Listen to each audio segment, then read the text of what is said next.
अज्ञानतिमिरान्धस्य ज्ञानञ्जनशलाकया चक्षुरुन्मिलितं येन तस्मै श्रीगुरुवे नमः। हरे कृष्णा। श्री चैतन्य चरितामृत मध्य लीला चैप्टर नंबर 9, चैतन्य महाप्रभु की साउथ इंडिया की यात्रा, प्रयास संख्या 12 करते हैं। तो वैष्णव जहाँ जहाँ पर चैतन्य महाप्रभु जा रहे हैं वहाँ पर वो भक्त बनाते जा रहे हैं, और उनको कई ऐसे भक्त भी मिले जो दूसरे संप्रदायों के थे, भगवान के अलग अलग रूपों को, जैसे राम लक्ष्मण, सीताराम लक्ष्मण हनुमान की भी पूजा करते थे। सही सब वैष्णव महाप्रभुर दर्शन, कृष्ण उपासक हैले लया। कृष्ण नाम है। श्री चैतन्य महाप्रभु से भेंट करने के बाद वे सारे वैष्णव कृष्ण भक्त बन गए और हरे कृष्ण महामंत्र का कीर्तन करने लगे। ऐसे बहुत सारे वैष्णव हैं जो कि भगवान के अलग अलग रूपों का पूजा पाठ करते थे, लेकिन जैसे ही उनको इस परम ज्ञान की प्राप्ति हुई वैष्णव के द्वारा, तो उन्होंने वो भी त्याग कर परम रूप के ऊपर अपनी आसक्ति बनाई, जो कि हमने जाना कि कृष्ण रूप जो उनका आदि स्वरूप है उसके ऊपर अपनी आसक्ति बनाई।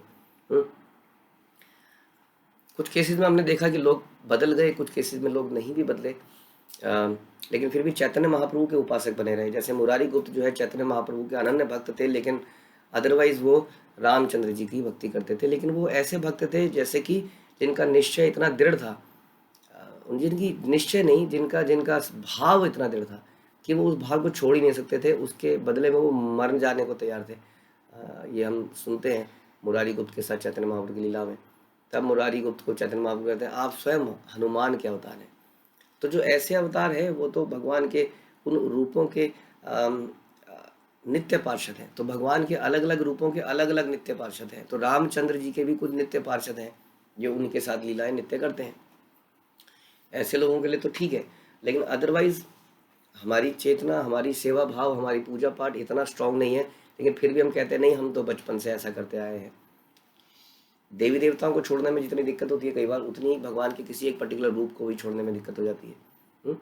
लेकिन कई लोग हैं जो सुनते हैं, इस्कॉन के कई सारे ऐसे भक्त हैं, जैसे हम सुनते हैं इवन कई सारे महान वैष्णव के बारे में जो रामचंद्र जी के भक्त थे और बाद में कृष्ण के भक्त बन गए। तो जैसे ही इन्होंने चैतन्य महाप्रभु से भेंट करी और वो सारे कृष्ण भक्त बन गए और हरे कृष्ण महामंत्र का कीर्तन करने लगे। राम राघव राम राघव राम राघव पाहि माम, कृष्ण केशव कृष्ण केशव रक्ष माम। हे रघुवंशी रामचंद्र कृपया आप मेरी रक्षा करें, हे केशी असुर को मारने वाले कृष्ण कृपया आप मेरी रक्षा करें। यही श्लोक पथे पड़ी करिला प्रयाण, गौतम ही गंगाए आई कैला गंगा स्नान। मार्ग पर जाते हुए श्री चैतन्य महाप्रभु इसी राम राघव मंत्र का कीर्तन करते थे। इस प्रकार कीर्तन करते करते हुए गौतमी नदी गंगा के तट पर पहुंचे और वहां उन्होंने स्नान किया। गौतमी गंगा गोदावरी नदी की एक शाखा है।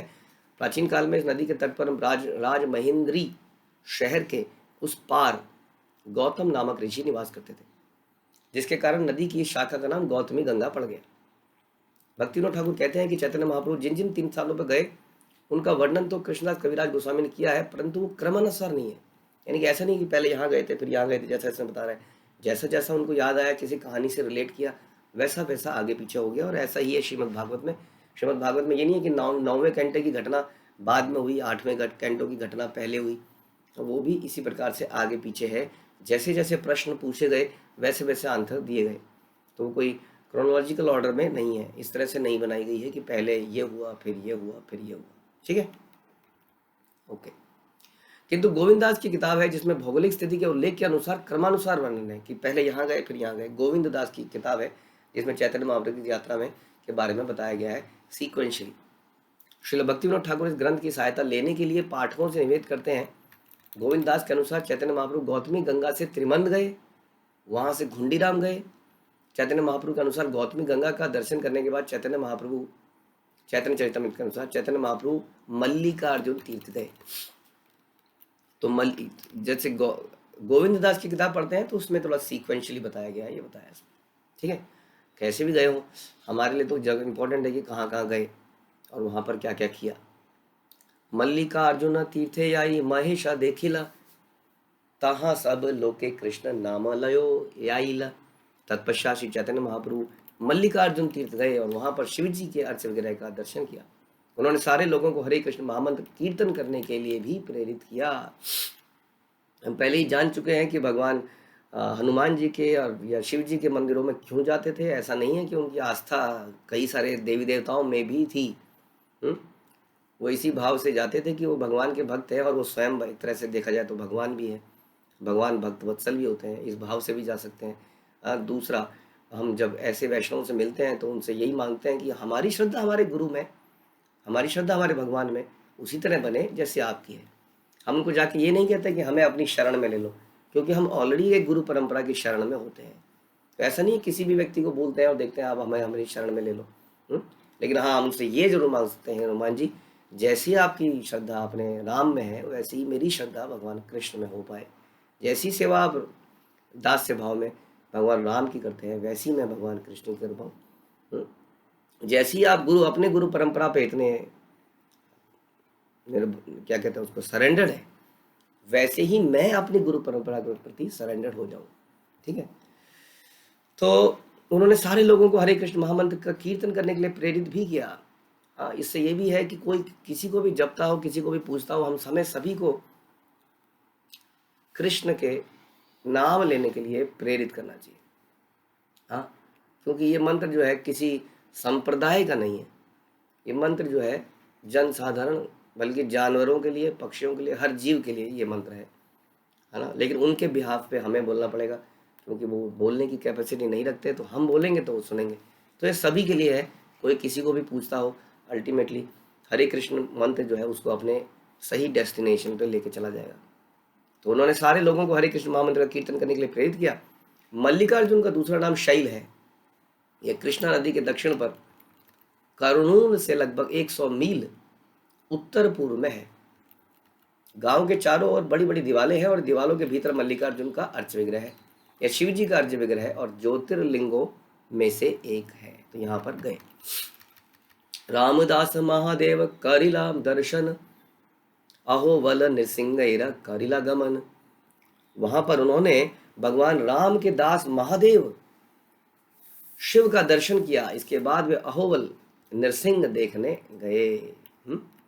अहोवल नरसिंह देखने गए। नरसिंह देखिया तारे कैला नति स्तुति, सिद्ध वट गैला यहाँ मूर्ति सीतापति। अहोवलम नरसिंह अर्चा विग्रह का दर्शन करने के बाद चैतन्य महाप्रभु ने भगवान की स्तुति करी। तो ये वही जगह है जो नरसिंह चतुर्दशी में हमने आपको एक वीडियो दिखाई थी। बीहड़ सी जगह, एकदम पहाड़ी एरिया सा लगता है और वहाँ पे रास्ते नहीं है प्रॉपरली। तो वहीं जगह पर कई सारे, आई थिंक वहाँ 11 नरसिंह बताए थे उन्होंने, कई सारे विग्रह नरसिंह भगवान के वहाँ पर हैं। और उन स्थानों को चैतन्य महाप्रभु वहाँ पर अहोवलम में गए और दर्शन किए और भगवान की स्तुति करी। और फिर वो सिद्ध वट गए जहाँ उन्होंने सीता देवी के स्वामी रामचंद्र के अर्चा विग्रह का दर्शन किया। यह सिद्ध वट, इसे सिघौट भी कहा जाता है, कुणावा गांव से 10 मील की पूर्व में है। पहले यह स्थान दक्षिण बनारस कहलाता था। यहाँ पर एक बहुत बड़ा बरगद का पेड़ है, इसलिए इसको सिद्ध वट कहते हैं। वट का अर्थ है बरगद का पेड़। रघुनाथ देखी कैला प्रणति स्थावन, ताहा एक विप्र प्रभुर कैला निमंत्रण। महाप्रभु ने रघुवंशी भगवान रामचंद्र के अर्चा विग्रह का दर्शन करने के बाद उनको नमस्कार किया और उनकी स्तुति करी। और उसके बाद एक ब्राह्मण ने उनको भोजन के लिए आमंत्रित किया। सेई विप्र राम राम, राम नाम निरंतर लया, राम राम बिना अन्य वाणी न कहया। जैसे हमने बताया था कि वहाँ पे बहुत सारे राम भक्त थे उस एरिया में। तो ये जो ब्राह्मण था ये भी राम भक्त था, इसने चैतन्य महाप्रभु को अपने घर में प्रसाद के लिए बुलाया, लेकिन ये निरंतर राम राम राम का उच्चारण करता रहता। यह ब्राह्मण राम राम के अतिरिक्त किसी शब्द का उच्चारण करता ही नहीं था। सेई दिन तार घरे रही भिक्षा करी, तारे कृपा करी आगे चलीला गौर हरि। उस दिन भगवान चैतन्य वहीं रहे और उनके घर में प्रसाद ग्रहण किया। और इस तरह उस ब्राह्मण पर कृपा करने के बाद महाप्रभु आगे बढ़ गए। स्कंद क्षेत्र तीर्थे कैला स्कंद दर्शन, त्रिमठ आइला ताहा देखी त्रिविक्रम। स्कंद क्षेत्र नामक तीर्थस्थल में जब श्री चैतन्य महाप्रभु ने एक निस्कंद का मंदिर देखा, वहां से वो त्रिमठ गए जहां उन्होंने विष्णु के अर्चा विग्रह त्रिविक्रम का दर्शन किया। पुनः सिद्धवट आइला सेई विप्र घरे, सेई विप्र कृष्ण नाम लया निरंतरे।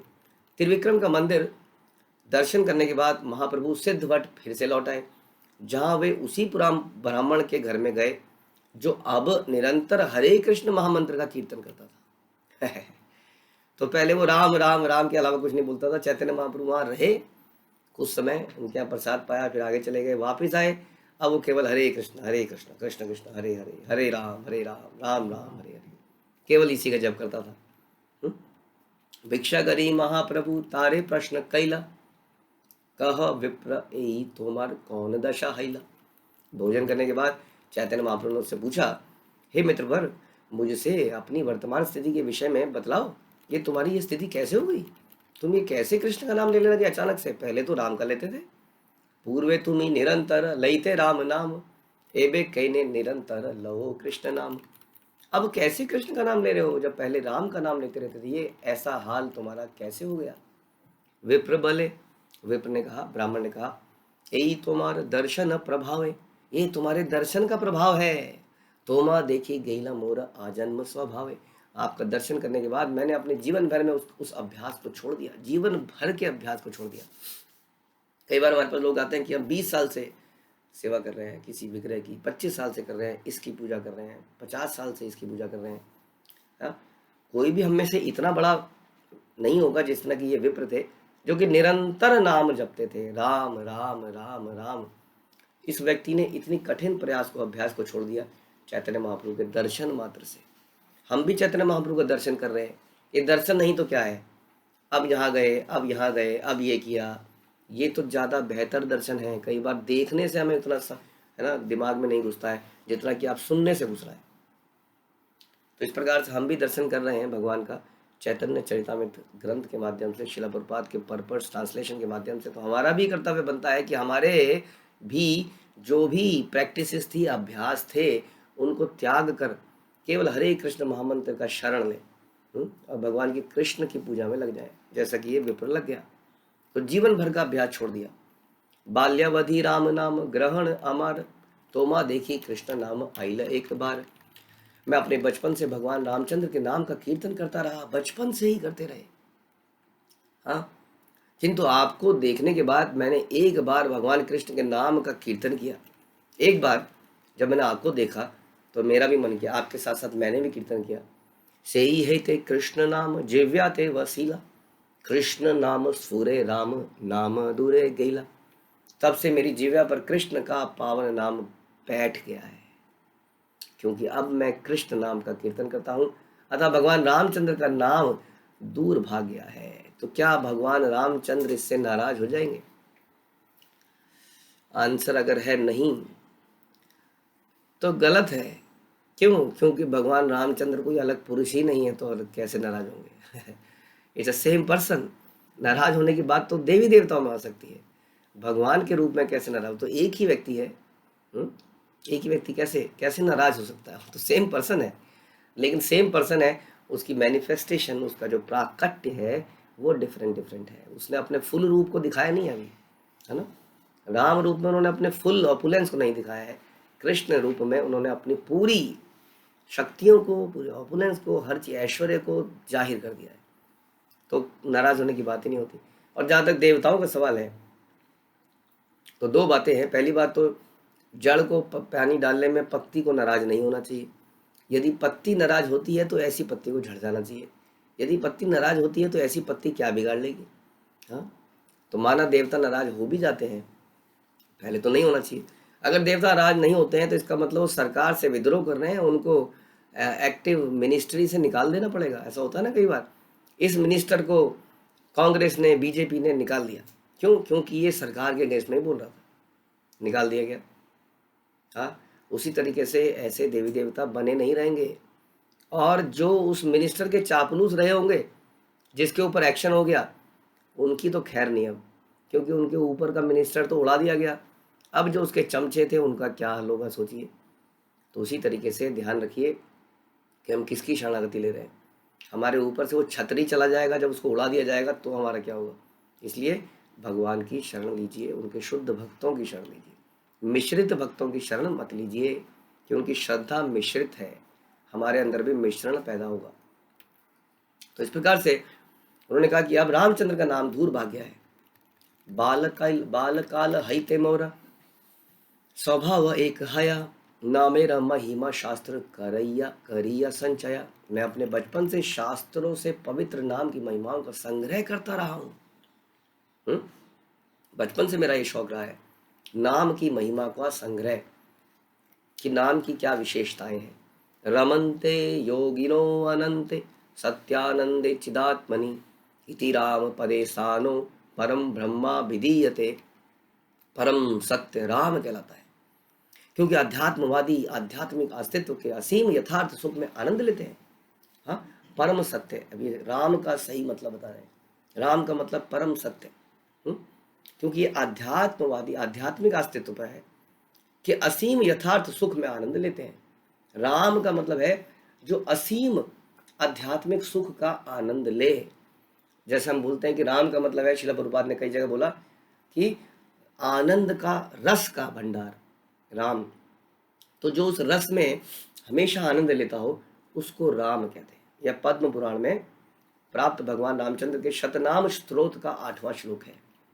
तो इस तरह से वो राम की नाम की महिमा को अलग अलग जगह से एकत्रित करते रहते थे। जैसे कि हम आपको बताते हैं कि कली संतरण उपनिषद में ये कहा गया है, रामायण में ये कहा गया है, हाँ, भागवतम में ये कहा गया है। नाम के बारे में हम सुनते ना, हरे नाम हरे नाम हरे नाम इति षोडशकम नाम नाम, और पता नहीं कितने श्लोक, कली काले नाम रूपे कृष्ण अवतार इत्यादि इत्यादि, हम कई सारे श्लोक कोट करते हैं। तो ऐसा इनका शौक था, तो उसके अंतर्गत उन्होंने ये पद्म पुराण से एक श्लोक बताया जिसमें राम के सही अर्थ के बारे में चर्चा करी। कृषि भू वाचक शब्दो क्षणश्च निर्वृत्तिवाचक तयोरेक्य परम ब्रह्म कृष्ण इत्याभिधीयते। कृष्ण शब्द, कृष्ण शब्द भगवान के अस्तित्व का आकर्षक स्वरूप है और ऋणा का अर्थ है आध्यात्मिक आनंद। इस प्रकार कृष्ण धातु ऋणा प्रत्यय से मिलकर कृष्ण बनाती है, जिसका अर्थ है परम सत्य। तो कृष्ण का अर्थ यहाँ पे बता रहे हैं, जो हमें प्रभुपाद ने बताया कि सर्व आकर्षक। कृष्ण का वास्तविक अर्थ क्या है? सर्व आकर्षक, ऑल अट्रैक्टिव, जो सभी को आकर्षित करे। ऐसा नहीं है जैसे कि एक लेडी कितनी भी सुंदर हो, क्या वो किसी बाघ को अट्रैक्ट कर सकती है? डॉग को अट्रैक्ट कर सकती है? डॉग किसी बिच से ही अट्रैक्ट होता है। कोई बहुत सुंदर बिच जो है किसी मनुष्य को अट्रैक्ट कर सकती है? जनरली तो नहीं, लेकिन आजकल तो दिमाग खराब हो गया लोगों का, तो अलग बात है, तो अट्रैक्ट नहीं कर सकती है। लेकिन कृष्ण जो है किसी भी जाति, किसी भी योनि, किसी भी जीव, हर चीज को अट्रैक्ट करते हैं। ऐसा प्रतीत होता है कि वो निर्जीव दिखने वाली वस्तुओं को भी अट्रैक्ट कर लेते हैं। इसलिए वो सर्व आकर्षक हैं। हाँ, और ऋणा का अर्थ बताया आध्यात्मिक आनंद, यानी कि जो आकर्षक है और अपने ही रस में आनंद लेते रहते हैं। तो वो हो गया कृष्णा, ये इसका अर्थ बताया गया। यह श्लोक महाभारत के उद्योग पर्व से लिया गया, ये मनगढ़ंत श्लोक नहीं बनाया गया है। कृष्ण का अर्थ लोग केवल मानते हैं, कृष्ण मतलब काला। कृष्ण का वास्तविक अर्थ क्या है? कृष्ण मतलब ऑल अट्रैक्टिव, परम सत्य, अपने में रमण करने वाला, अपने में आनंद लेने वाला, ऐसा। परम ब्रह्म दुई नाम समान हईला, पुनः आर शास्त्रे कुछ विशेष पाइला। ये व्यक्ति बता रहे हैं, ये जो ब्राह्मण है, ये चैतन्य महाप्रभु को आप बता रहे हैं। उन्होंने पूछा कि तुम्हारी स्थिति कैसे हुई? तो उन्होंने तुम्हें देखा, उसके बाद मैंने उन श्लोकों को याद किया जो मैंने संग्रह किए हैं राम के मतलब के ऊपर, कृष्ण के मतलब के ऊपर। तब मुझे समझ में आया कि जहाँ तक राम और कृष्ण के पवित्र नामों का संबंध है वो एक समान है, किंतु अधिक उन्नति के लिए हमें प्रमाणिक शास्त्रों से कुछ विशेष जानकारी प्राप्त होती है। दोनों में कोई अंतर नहीं है, लेकिन कुछ और विशेष जानकारी भी प्राप्त होती है जिसको मैं आपसे शेयर करता हूँ। ऐसा वो बोलते हैं। तो राम के, जैसे हम कहते हैं कि भगवान के किसी भी रूप की पूजा करी जा सकती है। आप ये भी बोल सकते हैं वरा वरा वरा वरा वरा वरा वरा वरा वरा, इससे भी पवित्रता आ रही है।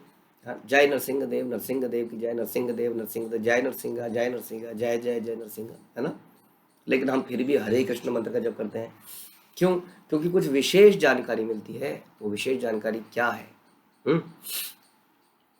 राम रामेति रामेति रमे रामे मनोरमे सहस्त्रनाम विस्तुल्यम राम नाम वरानने।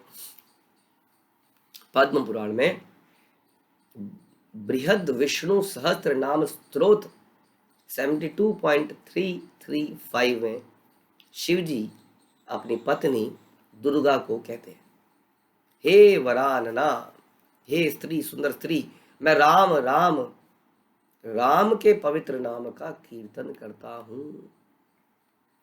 ऑल कंट्रोवर्सी यहाँ पे शांति प्राप्त करती है। शिव जी स्वयं कहते हैं, शिव जी को अक्सर आप लोगों ने देखा होगा कि तपस्या में बैठे रहते हैं। आपने देखा होगा कि रुद्राक्ष की माला में कई बार कई चित्रों में वो माला करते दिखते हैं, ध्यान लगाते दिखते हैं। तो ऐसा बताया जाता है कि जब उनकी पत्नी ने उनसे पूछा कि आप किसका ध्यान करते हैं, किसका नाम लगाते हैं, तब वो उनको बताते हैं राम रामेति रामेति, राम रामेति रामेति रमे रामे मनोरमे, कि मैं राम का नाम, राम राम के पवित्र नाम का कीर्तन करता हूँ। सहस्त्र नाम भी तुल्यम राम नाम वरानने, कि राम का एक पवित्र नाम विष्णु के 1000 नामों के बराबर है। हाँ? राम का एक नाम विष्णु के 1000 नामों के बराबर है, यानी कि सारे नाम इंपॉर्टेंट हैं। ये चर्चा वहीं पे चली गई जो हम कुछ समय पहले कर रहे थे कि ओम भी भगवान का नाम है। हाँ, विष्णु सहस्त्र नाम में भगवान विष्णु के सहस्त्र नाम बताए गए हैं। आलदों के उनके तो सहस्त्र कितने कितने भी नाम हो सकते हैं, फिर भी कुछ नामों में विशेषता है। हमने डिस्कस किया था कि कोई नाम जब बड़ी स्पेसिफिक लीला को दर्शाता है, उनके रूप को दर्शाता है, तो साधारण नाम से बेहतर माना जाता है।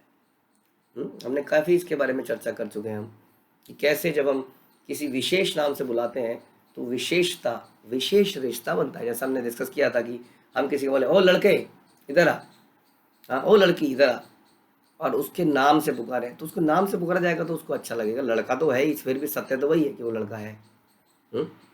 लेकिन कुछ मुख्य नाम हैं जो उसके विशेष गुण को बताते हैं। ये तो इंसानों की बात होगी। उसी तरह भगवान की भी कुछ लीलाओं के ऊपर नाम है। हाँ, कुछ उनके रूप के ऊपर नाम है कि नहीं? तो कुछ उनके नाम इस तरह से, उनके किसी ने गुणवाचक उनके बहुत सारे नाम हैं। उन नामों में भी कुछ पर्टिकुलर और नाम हैं जो अधिक मुख्य हैं। तो वो यहाँ पे हम चर्चा कर रहे हैं कि सहस्त्र नाम है जो गुण रूपक गुणवाचक है,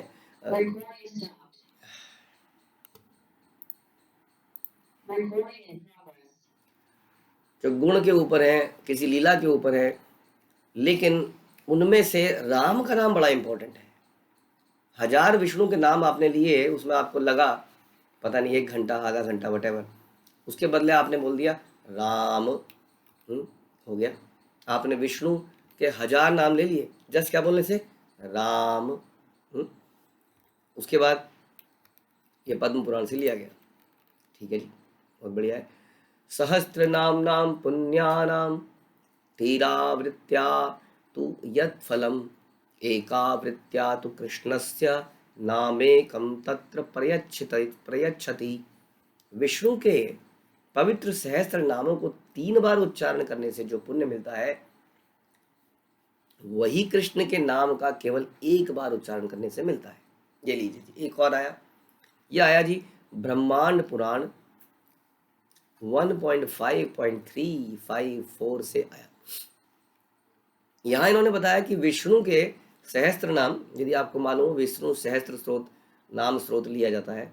साउथ इंडिया में बहुत लोग इसको उच्चारण करते हैं। अब 3 बार उसको लेने में तो काफी समय लगेगा मुझे लगता है। उसके बदले में आपने क्या किया, कृष्ण। तो आपने क्या बोला, कृष्ण। आप सभी लोग बोलिए कृष्ण।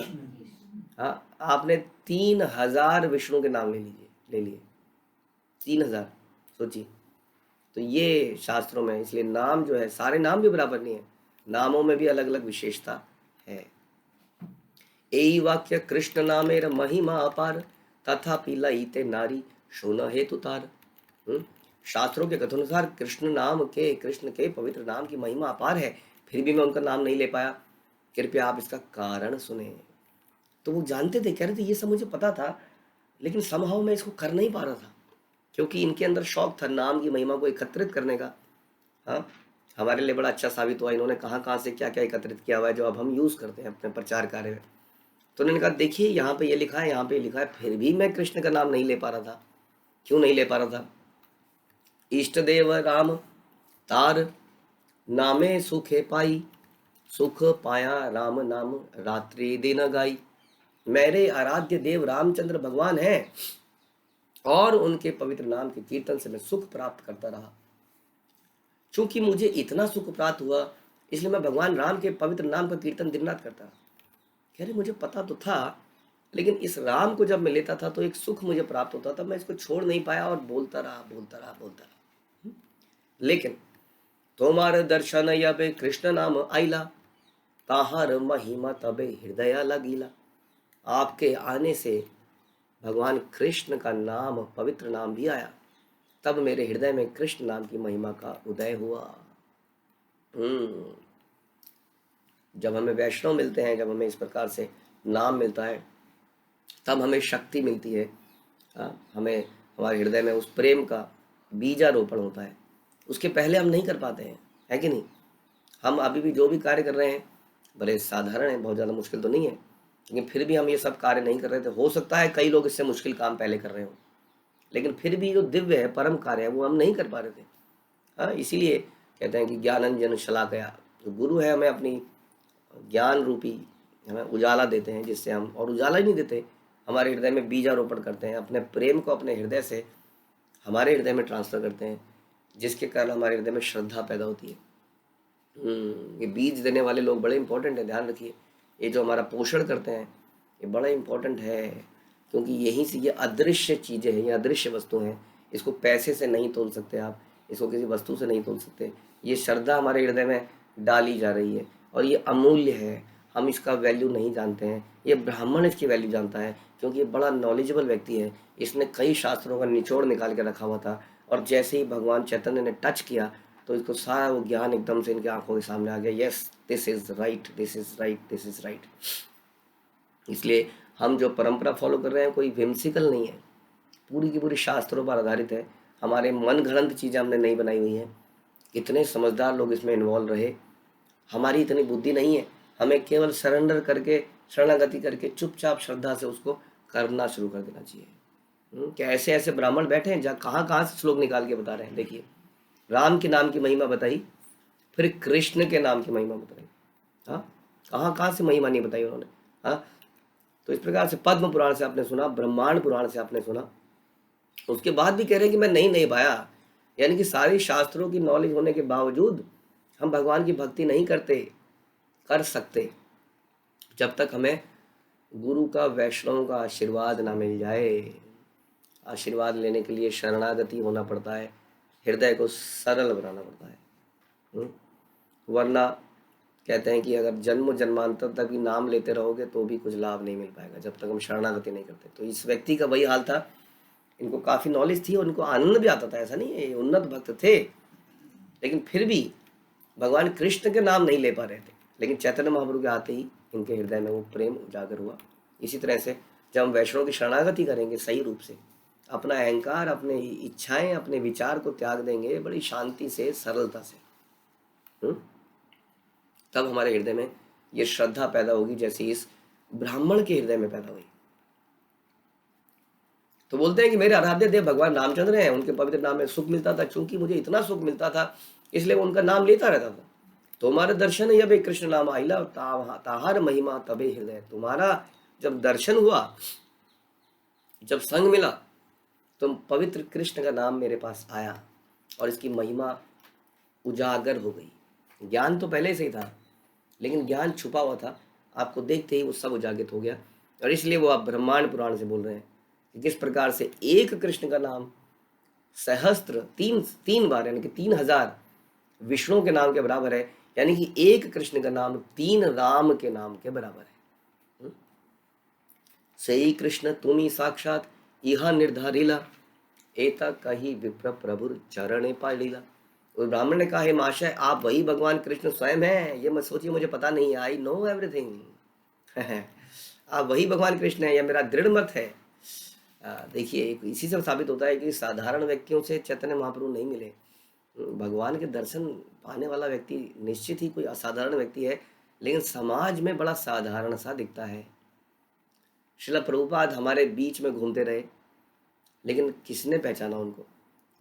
70 साल तो वो भारत में रहे और अदृश्य व्यक्ति के रूप में रहे एक तरह से। कुछ ही लोग उनको पहचान पाए। इवन उसके बाद भी जब प्रवचन दिए, उन्होंने काफ़ी प्रचार एक्टिवली किया, फिर भी नहीं पहचान पाए। तो भक्त जो है हमारे ही बीच में घूम रहे होते हैं साधारण से बनकर, लेकिन ये ब्राह्मण कोई साधारण व्यक्ति नहीं था। आप वही भगवान कृष्ण हैं, यह कहकर वह ब्राह्मण महाप्रभु के चरणों पर गिर पड़ा।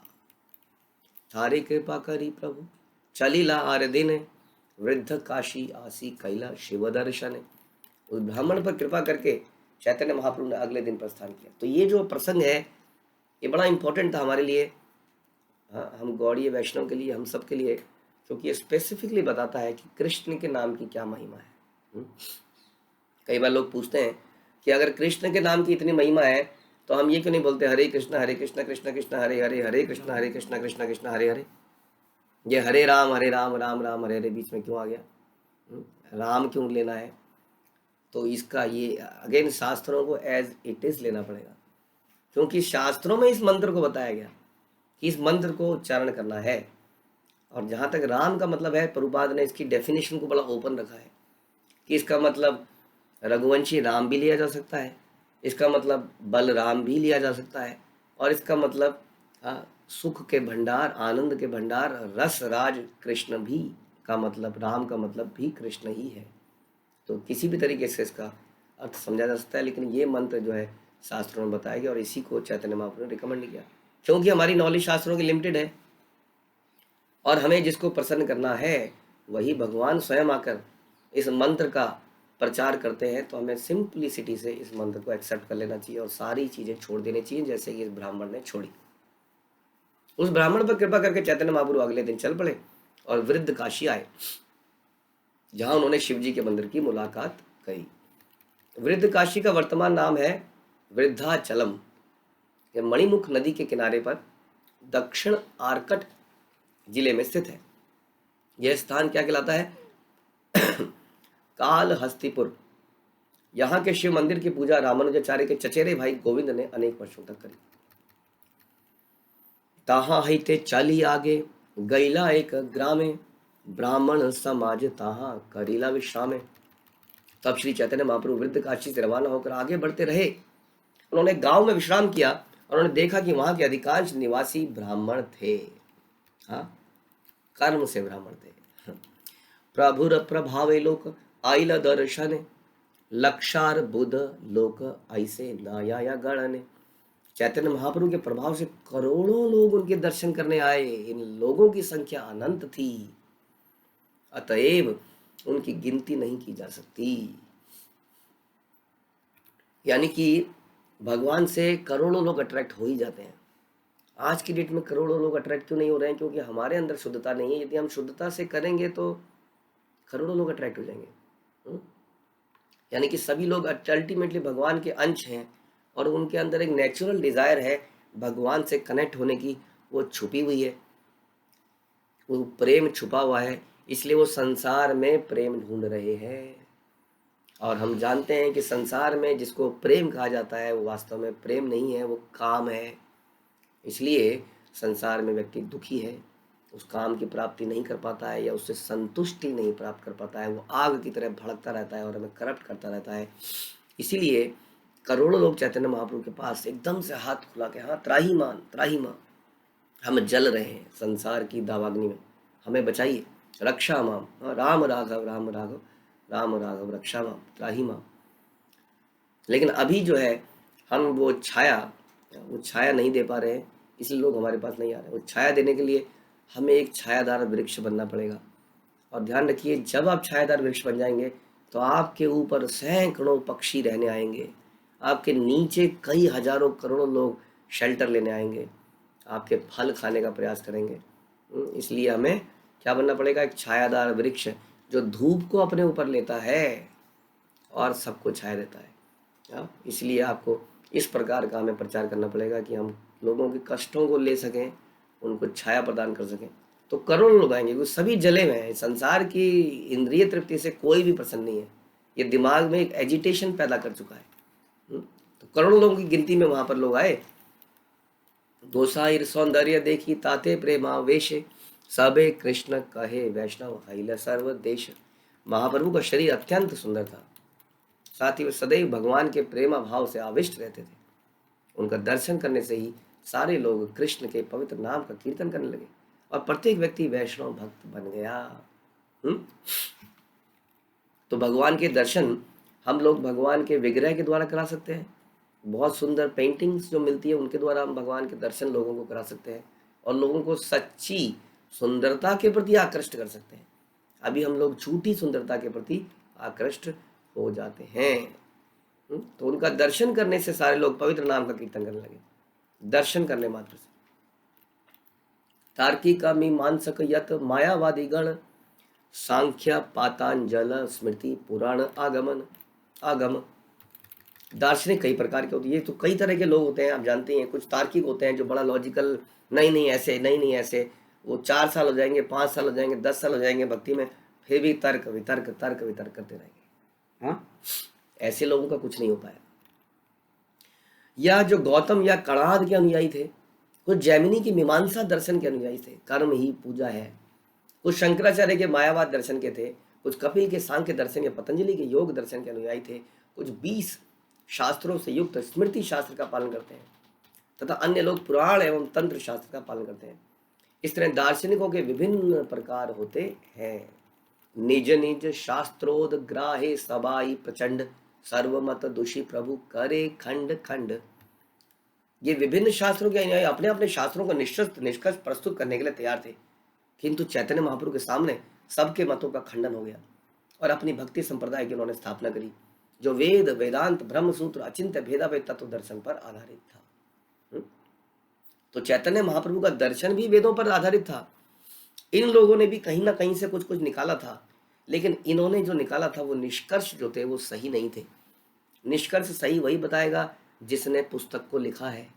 एक पुस्तक किसी ने लिखी और उस पुस्तक के ऊपर लोगों ने कई सारी अटकलें लगाई, ये ऐसे नहीं है, ये ऐसे होना चाहिए, ऐसा होना चाहिए। अरे उस पुस्तक लिखने वाले से पूछिए कि उसका क्या मतलब है। कई बार हम कई नॉवल पढ़ते हैं, हम ये उसमें कई सारी चीज़ें निकालते हैं। इसमें लेखक जैसे कि चित्रकार चित्र बनाता है, मैंने आपको पहले ही बताया था एक बार।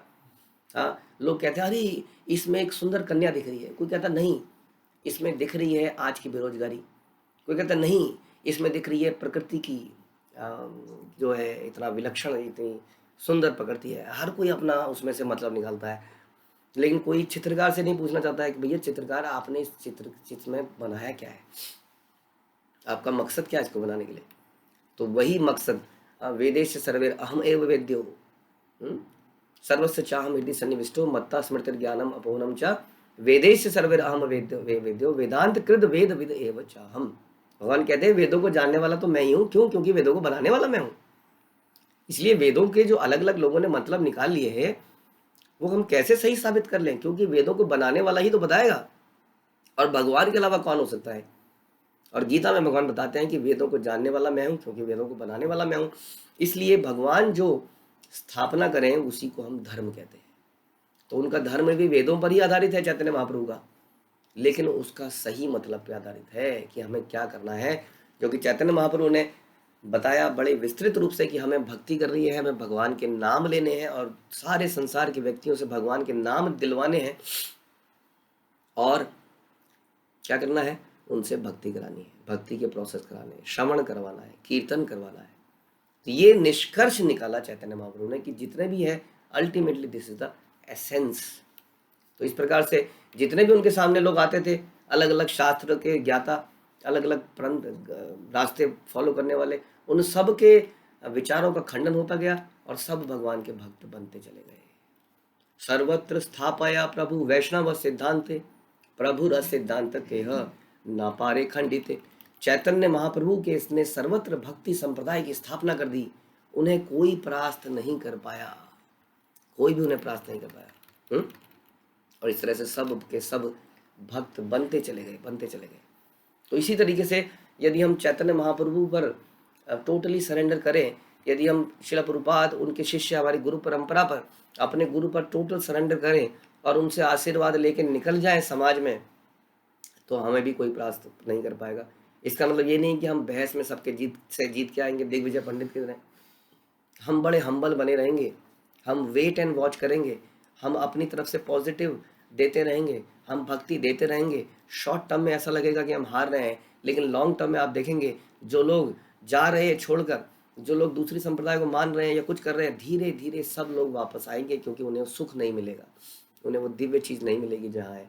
इसलिए हम परास्त नहीं हो सकते का मतलब है शॉर्ट टर्म में ऐसा लगेगा हम परास्त हो गए, लेकिन अगर हम अपनी ह्यूमिलिटी को बनाए रखेंगे और इस प्रेम को बांटते रहेंगे तो आप देखेंगे धीरे धीरे धीरे सब लोग अपने आप से परास्त होंगे, यानी कि अपनी ईगो से परास्त या ईगो को परास्त करेंगे, सॉरी ये कहा जाए, उसको हटा के उसको ओवरकम करके भगवान के चरणों में आते जाएंगे। ऐसा हमने देखा है।